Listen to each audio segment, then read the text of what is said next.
Please watch to the end. Comment and respond to other people's comments. Arrested Edward Michael Sark, who we believe to be the final suspect in the tragic shooting of Onyx Sans. Police talking about the man from Clarksville who they say fired the shot that hit and paralyzed 6-year-old Onyx Sans during a road rage incident on I-65 last month. Today, Metro Police talking about the final 2 arrests in their nearly 2-month-long investigation. In total, 3 suspects are now facing charges. 2 of them are arraigned in court today. Isaiah Kim Martinez and senior photojournalist Alyssa Newton have the update from police on what made the difference in this case. Lieutenant Stephen Lacefield says they've made their final arrest in this investigation. Now it's about making sure the evidence holds up in court to, of course, ensure justice for the family affected and little 6-year-old Onyx Sans. The investigation at this point is done, but we still have to move forward with prosecution. The case of a road rage incident turned shooting on I-65 more than 7 weeks ago, reaching the next chapter.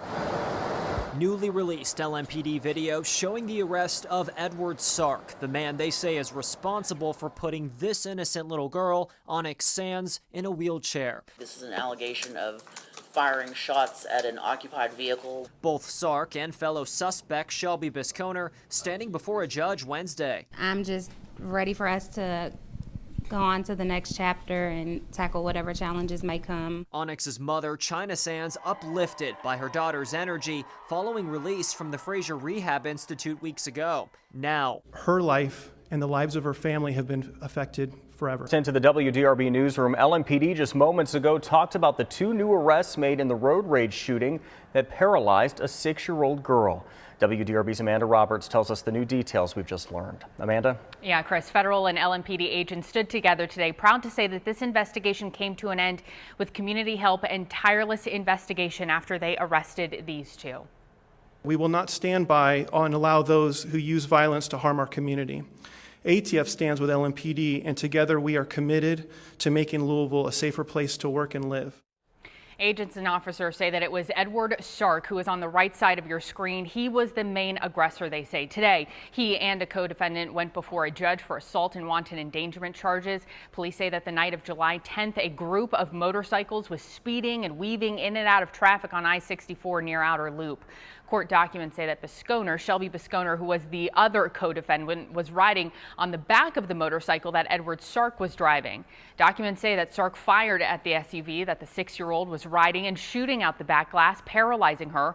Police say that as Onyx's dad started driving her to the hospital in the SUV, he pinned one of the motorcyclists near the ramp at University Hospital. The arrest report does say that the shell casings police found at the scene matched Shelby Bisconer's gun. Her co-defendant Edward Sark was arraigned and pleaded not guilty. He will stay in jail on a $50,000 bond. Bisconer's attorney Jarrett Hill, however, argued for her release, saying that she is not the one who's responsible for this. Someone is defending themselves against, lawfully defending themselves against the aggression of another person, makes them immune from civil and criminal prosecution. They should not have been arrested. This young lady should never have been arrested. She never should have been charged. She is they attempted to strike her at 60 miles per hour, grazed her, hit the other motorcyclist at 60 miles per hour. It's lucky that he's alive. Now, the judge decided that she would release Bisconer on home incarceration in lieu of a bond. Meanwhile, a federal grand jury also indicted the 3rd defendant, Jonathan Rivera, for being a convicted felon with a handgun, but not for shooting Onyx. It has been a year since a road rage shooting on Interstate 65 left a Louisville girl unable to walk. WDRB's Raina Katko reveals the girl was shot just days after her birthday.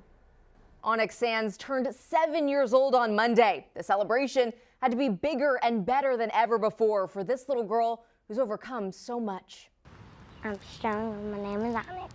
When you ask Onyx Sans about her birthday trip to Disney World, she'll tell you about her favorite ride. There was like we went up and down and swerving. But this entire past year was a roller coaster for Onyx and her mother, China. July 10th marked the 1st anniversary since a road rage shooting on Interstate 65 left Onyx paralyzed from the waist down. 3 people face charges, but China says it's not justice. They did something one time, and it is still continuing to change our lives every single day. Onyx was shot just 2 days after her 6th birthday. So while most kids her age were learning how to read and write, night, Onyx had to figure out how to live life to the fullest in her new pink wheelchair. Despite the daunting recovery, Onyx hasn't lost her bubbly personality and infectious smile. What's it been like the past year using the wheelchair?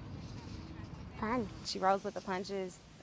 She's really good with navigating her wheelchair. She pops wheelies to get over sticks and objects and toys that's on the floor that's not supposed to be. Onyx's mom dropped everything to take care of her. She got a different car to fit the wheelchair, moved to an accessible apartment, and quit her job. She can get out of her seat on her own. She's doing more things around the house, doing a lot more with like getting dressed. Onyx's progress allowed China to get back to work as a registered nurse. You know, I would much rather not work, but she likes to go to Disney World, so here we are. While that shooting stole Onyx's ability to walk, it's not the focus of her recovery. She's made new friends and got to go back to school in January. I love that. There was books to read. She looks forward to starting second grade in the fall and, of course, her next trip around the country. The trial for the 3 people charged in Onyx's shooting is scheduled for this August.